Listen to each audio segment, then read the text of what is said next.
طبعا عرفتوا من هذه صح؟ هذه البطل، اللاعب الخلوق، لاعب فنون القتال وبالأخص المتخصص في لعبة الموي تاي، الكابتن أحمد الكعبي. بالنسبة لي أنا ورأي شخصي، أحسن وأنظف وأطلق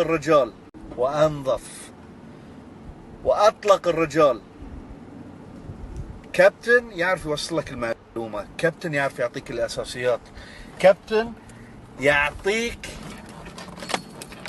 مو شنو اللي عنده هو يعطيك اياه، لا، لان هلو ما بتخلص. يشوف شنو القاصر عندك ويسلمه لك. فهمتوا قصدي؟ يعني يعطيك شنو، يعطيك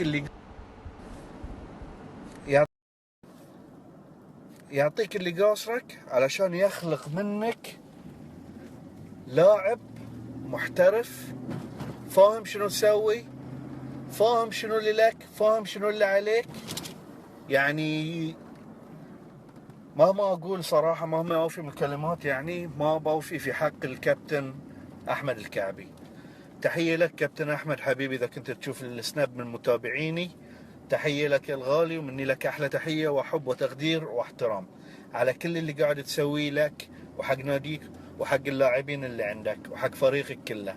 يعطيك العافية.